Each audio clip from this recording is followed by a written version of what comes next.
Serious, people who have had somebody die for you, what is your story? My grandfather at the time was 94 years old. My 4-year-old daughter got the flu, which he then gave to me.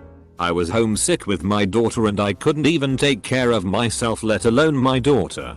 My grandfather took care of the both of us. I remember waking up to him covering me with a blanket like when I was a child.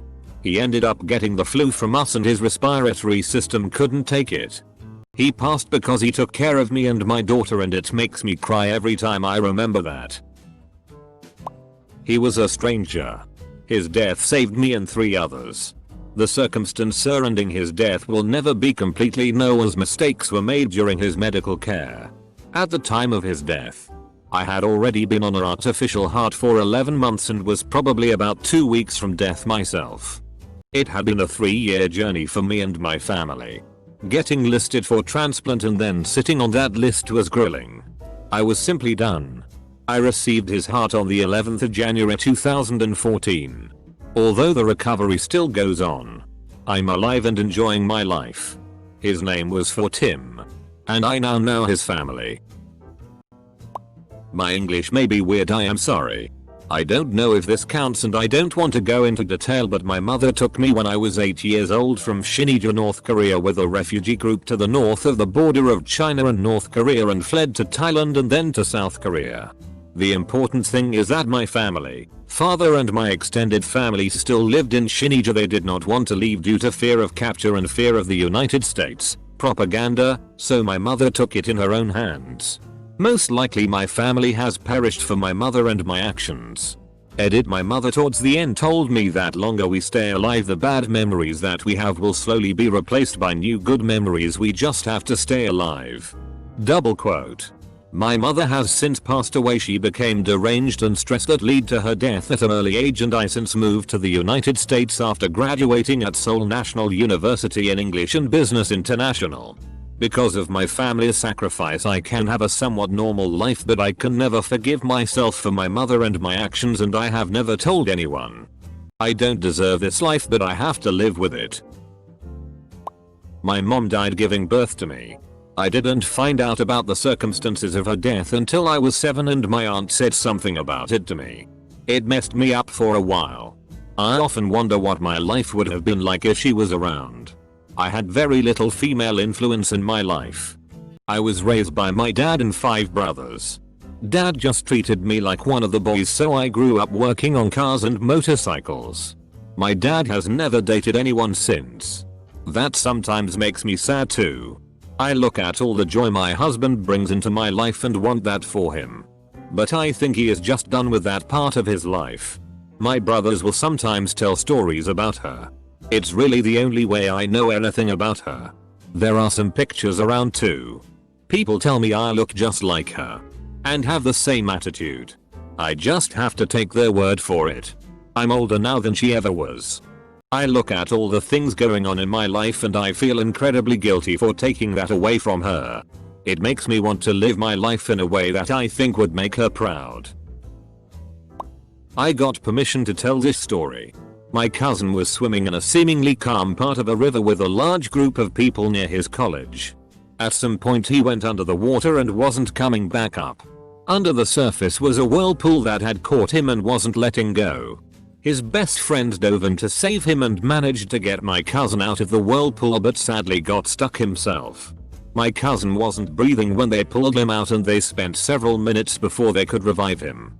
He's okay now. Sadly, his friend didn't make it. I never knew the kid, but I think of the sacrifice he made to save my cousin all the time and will be forever grateful for it. Edit. I'm blown away by the support from this community. Thank you for your thoughts and well wishes. My cousin and I have always been really close our whole lives, so it was nice getting to share his story and help keep that friend's sacrifice remembered. My father. I was assaulted when I was 9. He confronted the man that did it. Beat his ass. Man came back and shot him in the head. My mother has hated me ever since, so I lost 2 parents in one day. It has affected me in the sense that I'm hyper vigilant in protecting my son. I have read the thread to this and would like to make something clear. I don't blame my mother because I understand some things about trauma. I do appreciate the kind words some have offered. Whoa. Thank you, kind stranger. This is a bit overwhelming. Sorry, this is another not me. But. Double quote. When we were 7, my best friend's mom was at a bar not far from where we grew up. I guess a guy there was getting really rowdy and the management asked him to leave. As he was being kicked out, he drunkenly yelled something along the lines of "I'll come back and kill every person in this place." I don't think anyone took him seriously, but later that night he returned with a gun and opened fire on the people in the bar. Her mom ushered some of her friends into the kitchen to hide. She got them all into a pantry, but he came in and caught them. He shot her in the head and moved on to the rest of the bar. She died protecting her friends. A few weeks later, at a different bar in a different state, my friend's dad was shot and killed also. She was orphaned at 7 years old and was then raised by her grandmother. We don't talk about it very often, but on holidays like Mother or Father's Day I know I need to check in on her. Rwandan genocide survivor here. I lost my dad during the Rwandan genocide when I was 4 years old. He died protecting my sister, my mother, and me. The genocide was basically between two tribes, Hutus and Tutsis. My parents were each from different tribes. To make a long story short, both tribes were willing to take all of us in. But the non-verbal agreement was that the parent that wasn't from the appropriate tribe would be dealt with. Not wanting my mom to die, my dad chose to bring us to her tribe's side of the conflict, thus sealing his own death in the process. He was taken to some woods somewhere and he had his head chopped off. What always gets to me is my mom telling me how he silently cried as he was taken away. I have been suicidal for a couple of months when I was 21. I guess it's always been there, but some things in my life triggered it. I knew I didn't want to die, but something inside me was telling me it's the right choice and that no one really wanted me in their life. So I started to plan my suicide, without anyone knowing.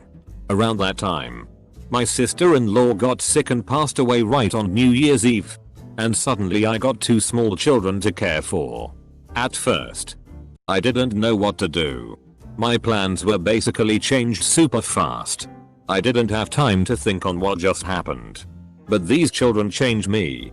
I started to see that yes, I am worth something, and needed nothing makes me cry so much than thinking of dying and leaving these kids with more death in their life. I don't know if it counts or not, but I was basically saved by these kids and their mom.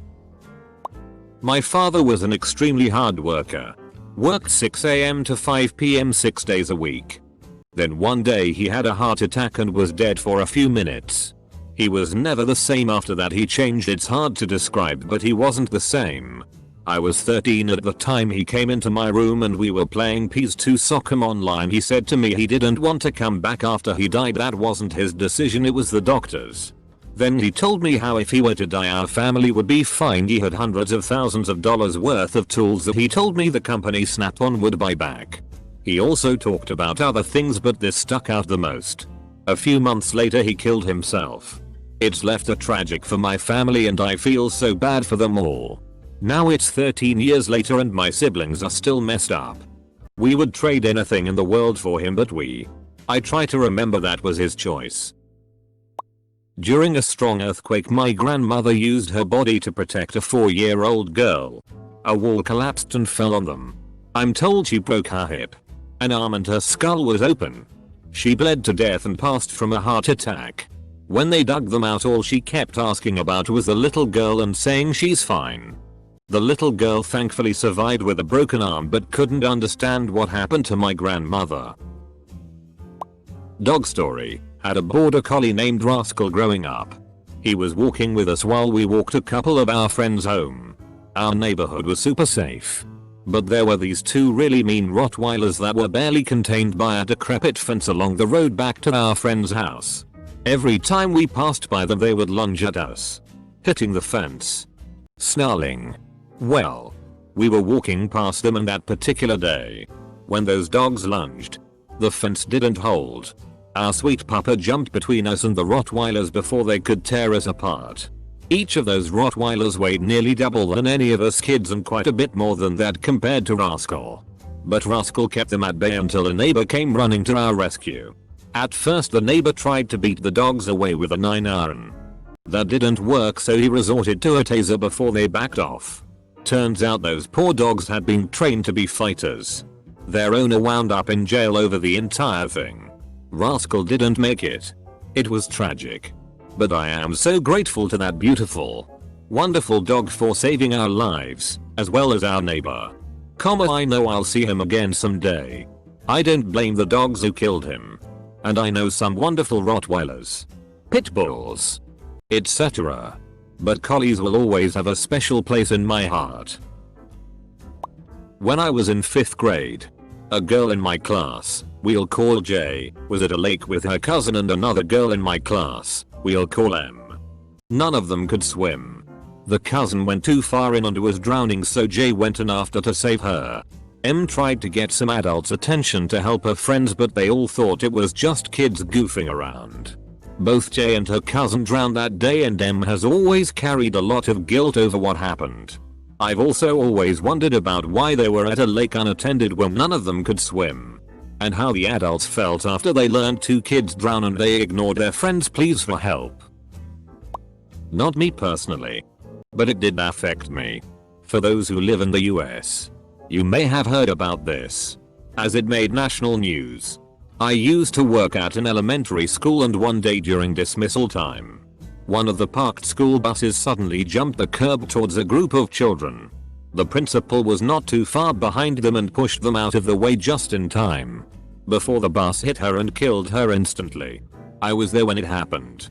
That was the bravest and most selfless thing I have ever seen anyone do, and proved her character and how passionate she was with working with children. When I was around 12 in the 80s, I was vacationing in South India in summer with my parents at the remote village they were from originally, where violent family strife was and is pretty common, especially over land and caste clan differences. There was a family feud going on over some property in my father's name, so a few thugs beat me up by the river where I was playing with my cousins. My father was a brute and he found out who was responsible and beat the shit out of 2 men in the rival faction. In retaliation, a group of 5-6 men cornered him by the same riverbed where I was assaulted and hacked him to pieces and left his body parts stuck in the silt there, according to eyewitnesses. I could not bear living in the country anymore and studied my ass off to become an engineer and moved to the US in early 2001.